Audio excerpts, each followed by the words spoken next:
In this video, I'll tell you what will happen to your body when you do CrossFit workouts every day. Consider the advantages and disadvantages of this type of training and the impact of CrossFit on weight loss. So watch the video till the end, it will be interesting. Let's go!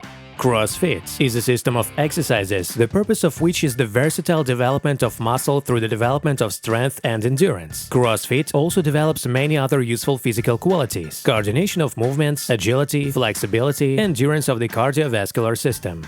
What are the benefits of CrossFit? The development of willpower in an athlete, since CrossFit training is highly intense. In order to complete the program, the athlete must train through considerable discomfort. CrossFit workouts are very diverse and allow you to join the sport with any type of physique, while in most strength disciplines, the dependence on genetic data is very high and is often the main factor in determining success. Due to the variety of exercises, there is no rigid binding to a specific equipment and place of training. You can work out at home, in the gym, and on the street sports ground. Physical development is very versatile. Due to the high calorie consumption in training, CrossFit helps to quickly lose weight and gain its own shape. CrossFit in general introduces a person to a healthy lifestyle and forces to give up bad habits. The system of collective training improves social adaptation, expands the circle of communication, adds motivation to achieve the goal. CrossFit helps develop muscle strength, and strength here refers to two of its variants: dynamic jerking strength and strength endurance. CrossFit increases the volume of muscles. This effect is noticeable in beginners as they improve in sports. CrossFit develops endurance and overall performance of the muscles, endurance of the cardiovascular system, running speed, and indeed movements in general, as well as dexterity, accuracy, coherence of the work of various muscle groups among themselves. CrossFit can mentally prepare an athlete for team sports. Part of the training takes place in interaction with other trainees in the group. CrossFit is universal and suitable for almost all people who don't have health problems, especially the cardiovascular system.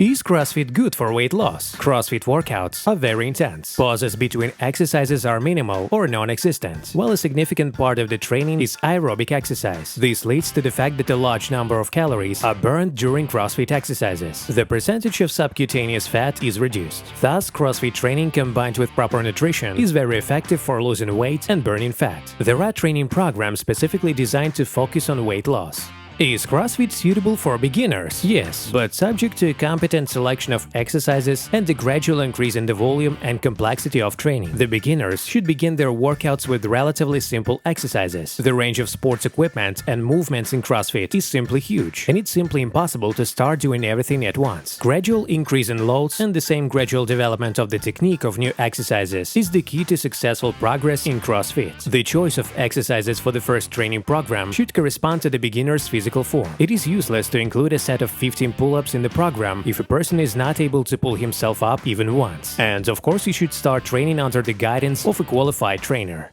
What exercises does CrossFit include? First, warm-up exercises. A warm-up is a very important stage in this discipline. It is necessary to prepare the skeletal muscles, tendons, central nervous system, and cardiovascular system for the upcoming workout. For a warm-up, running, stretching, warming up individual joints, jerking movements with a small weight, for example an empty bar, and so on, are suitable. The second point is aerobic exercises with a small element of strength endurance: jumping rope, sprinting, rowing on a simulator. The purpose of these exercises is mainly to develop the endurance of the respiratory and cardiovascular systems. The third point is exercises with the weight of one's own body, which develop dexterity, coordination of movements, as well as jerky dynamic strength. Conventionally, this group of exercises can be called gymnastic. This includes various types of pull-ups, burpees, push-ups, dips, box jumps, and so on. The fourth point is various exercises with weights: barbell, dumbbells, medicine ball, kettlebells, and so on. Here the emphasis is on dynamic speed strength and strength endurance.